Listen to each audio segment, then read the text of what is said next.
মিত্ৰতা ভংগৰ পিছতেই কংগ্ৰেছৰ বিৰুদ্ধে মুখ খুলিছে অখিলে। ইমান দিনে কংগ্ৰেছৰ বিৰুদ্ধচৰণ নকৰা অখিলৰ এতিয়া জাগি উঠিছে কংগ্ৰেছৰ প্ৰতি ক্ষোভ।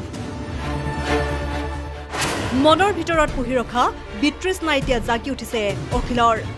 কংগ্ৰেছ দলটো কাৰ মই মোতালিত চলে। এফালৰ পৰা কংগ্ৰেছৰ বদনাম গোৱাত লাগিছে অখিল।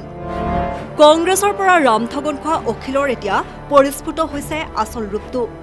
হততে বিৰোধী পক্ষৰ ভিতৰত অখিল গগৈৰ বিৰোধৰ্পে কথা ক'ব পৰাৰ সাহস বেছি। ইমান দিনে কংগ্ৰেছে মিত্ৰতাৰ টোপ দি অখিলক ৰাখিছিল মুখখন বন্ধ কৰি। কংগ্ৰেছৰ ভিতৰত চলি থকা কিছু কথা অখিলে কম বুলি ভাবিছিল যদিও মিত্ৰতাৰ আশা লৈয়ে দীৰ্ঘদিনে কংগ্ৰেছৰ বিৰুদ্ধে প্ৰকাশ কৰা নাছিল কোনো কথা। মিত্ৰতাৰ খাতিৰত যেন কংগ্ৰেছৰ ভৰিত ধৰিবলৈহে বাকী আছিলগৈ অখিলৰ। কিন্তু কংগ্ৰেছে অখিলক ব্যৱহাৰ কৰি কৰি শেষত প্ৰতাৰণা কৰাত এতিয়া ক্ষুণ্ণ হৈ পৰিছে অখিল গগৈ। মিত্ৰতা ভংগৰ ঘোষণা কৰি অখিলে এতিয়া এটা এটাকৈ ফাদিল কৰিছে কংগ্ৰেছ দলৰ ভিতৰৰ বহু তথ্য। বহু বিস্ফোৰক অভিযোগ আনি অখিলে প্ৰকাশ কৰিছে কংগ্ৰেছে কৰা প্ৰতাৰণা তথা বিশ্বাসঘাতকতাৰ কথাবোৰ।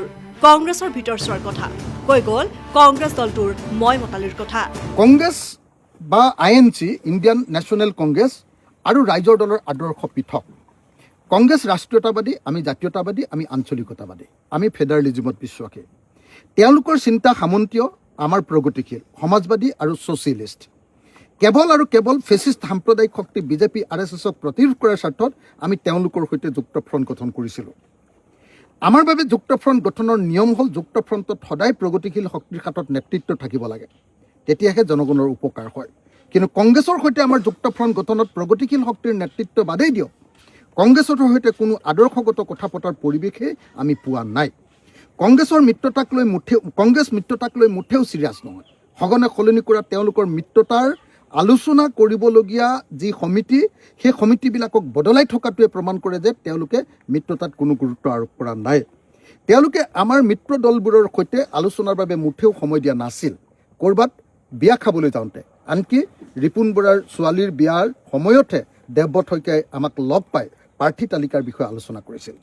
আনুষ্ঠানিকভাৱে কংগ্ৰেছৰ 4জনীয়া সমিতিয়ে ৰাইজৰ দলৰ সৈতে এবাৰেই আলোচনাত বহিছিল যোৱা 19 ফেব্ৰুৱাৰীত।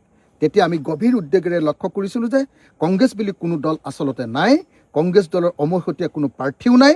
আছে গৌৰৱ গগৈৰ প্ৰাৰ্থী, আছে ৰকিবুল হুছেইনৰ প্ৰাৰ্থী, আছে প্ৰদ্যুৎ বৰদলৈৰ প্ৰাৰ্থী আৰু ৰিপুণ বৰা স্বয়ং নিজেই প্ৰাৰ্থী। ব্যক্তি স্বাৰ্থৰ সমষ্টিয়ে যেন কংগ্ৰেছ, সেইটো আমি অনুভৱ কৰিছিলোঁ। বিশেষ প্ৰতিবেদন নিউজ ডেস্ক ৰিপৰ্ট।